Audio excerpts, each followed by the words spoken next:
Hello, my name is Syd Timme, physical education and English teacher and moderator of the Environmental Club at Regis Jesuit. I'm also the proud parent of an RJ alumnus and a current freshman.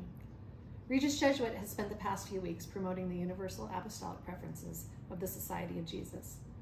This week, the focus is on caring for our common home. As we observe the world around us, we see profound changes in our physical environment, the unjust distribution of precious resources, the interwoven challenges of poverty, migration, hunger, all profoundly affected by the degradation of our shared natural environment. While some may argue about the ultimate reasons behind these realities, the Jesuits, and those of us who work in ministry with them, recognize that we must act to protect creation. As I work with students in the classroom and in the Environmental Club, I encounter young people who are passionate about protecting our common home. As they stand on McNicholas Green and gaze at the mountains, as they pass one another in the hallways, as they travel to and from school, they recognize the beauty and wonder of the world around them. Many of them also recognize that our common home is indeed the home of all creation.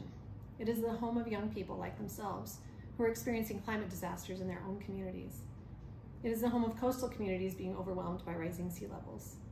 It is the home of indigenous communities who are contributing the least to climate change but are affected the most. It is the home of countless plant and animal species whose lives are threatened by the climate crisis.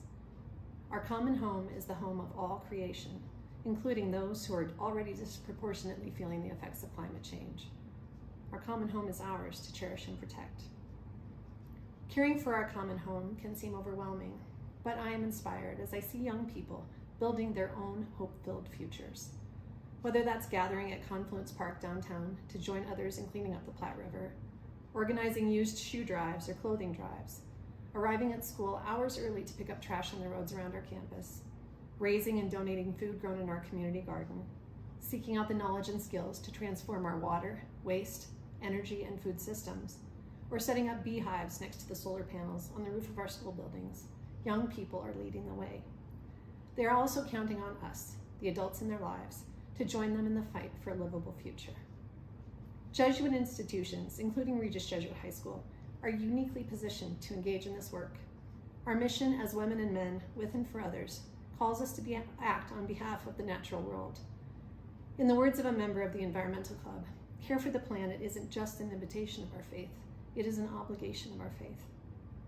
As expressed in the Universal Apostolic Preferences, our faith is one that wants creation to be cherished, a renewed and transformed world and ecosystem where we are all brothers and sisters responsible to each other.